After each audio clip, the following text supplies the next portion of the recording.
What's a jewelry trend we could collectively let go of? Okay, I really don't like seeing like $5,000 jewelry that looks like you could have bought it on Coney Island. You know what I mean? Like an overly large gold hoop earring on someone who's afraid to go to Bed-Stuy. Ooh, hot takes.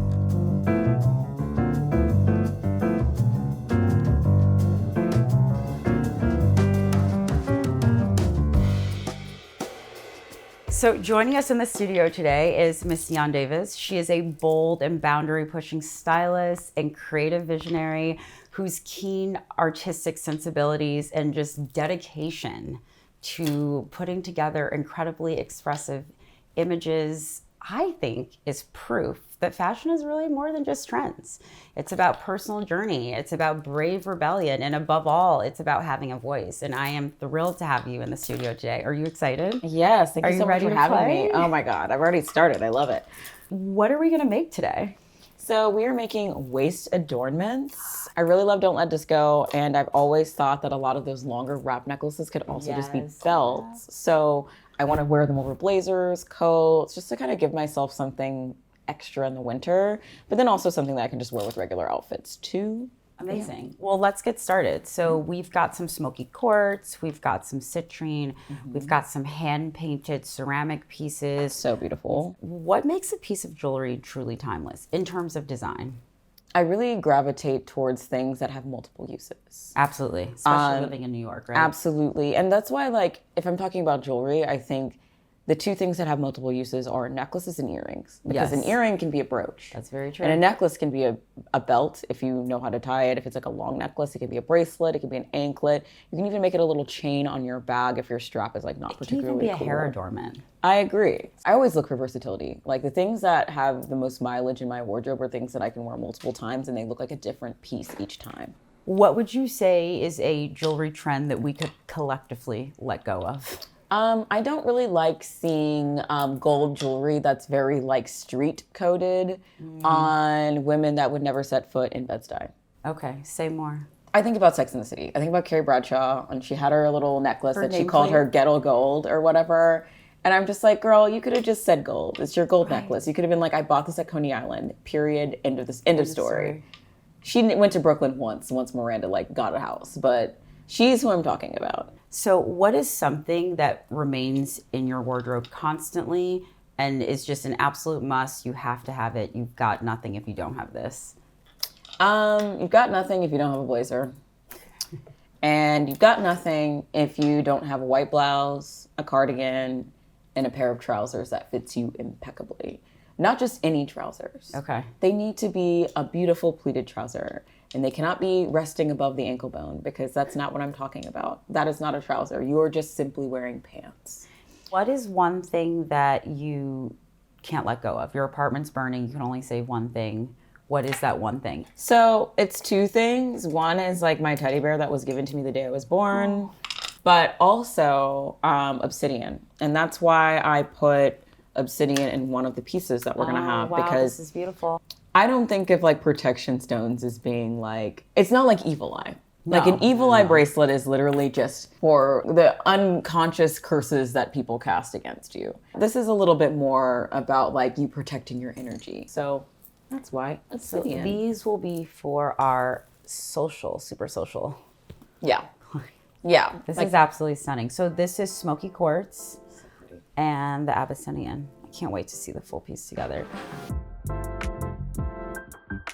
What is a pop culture moment that kind of lives rent-free in your head? Like a pop culture fashion moment? Okay, so when Winona Ryder was busted for shoplifting at Barney's, she had a whole court case situation and the courtroom looks were fire. So it was basically like a built-in lookbook for Marc Jacobs, which I thought was like so tongue-in-cheek that like, that's it was actually like, brilliant. Let me dress her, because like that is such an opportunity. I would do the same.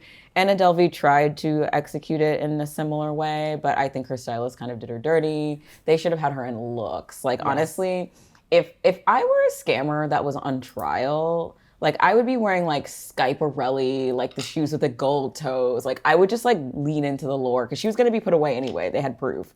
So she might as well like go out with a bang. Okay, so if you could inherit anyone's wardrobe, and you know, we're not saying that something bad happened to them, but you luck up and the universe allows you to inherit one person's wardrobe, who is it? I feel like a 90s Prada model because they got to keep stuff back then when they still had budgets. What a time. What a what time, a concept. honestly. I feel like public figures for the most part generally are always trying to dress for the male gaze, and I'm not. So I feel like a lot of the time, like there's always something missing. So I wouldn't want anyone's full wardrobe.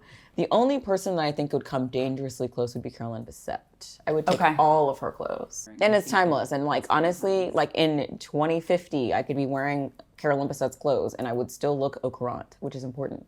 Do you think women's wear designers are still designing for the male gaze, or are you noticing that there's much more gender fluidity across the board? I think there is, because I think the male gaze has become the women's gaze, because it's not just that like women are dressing for men necessarily, or women identifying as well. Like, I think what's happening now is I think that the hypersexuality that we've seen that's been referenced so heavily with this 2010s bimbo thing that's going on, or early 2000s bimbo, I feel like it's more of an empowering thing. I think everyone felt like a nun during COVID. Everyone was wearing sweats and Crocs. Well, I wasn't, everyone else was.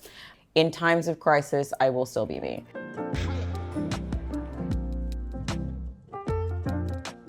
What is the story behind the red tight? Because a lot of the girlies don't know that they're probably wearing boldly colored tights due to your influence.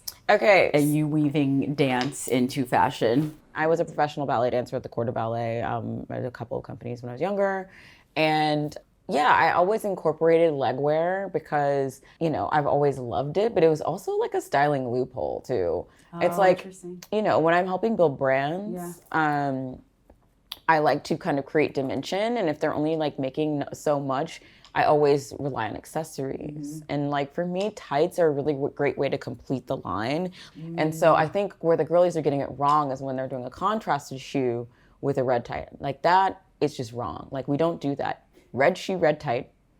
You can do a red tight with a brown shoe. I don't want to see a red tight with a white shoe, because then you look like a Christmas elf. But a red tie with a black shoe makes you look like you're Emily Strange at Hot Topic. Like, I am very particular about red tights, and rarely anyone does it right. Brands at this point are doing it, and so it's over. All right, Dione, this has been so much fun. And yes, all these pieces are so beautiful. Tell the people where they can find you and more of your work. You can find me on diondavis.com or instagram.com/dionmdavis. And you'll be able to shop these beautiful waist adornments at don'tletdisco.com. Enjoy. Yes.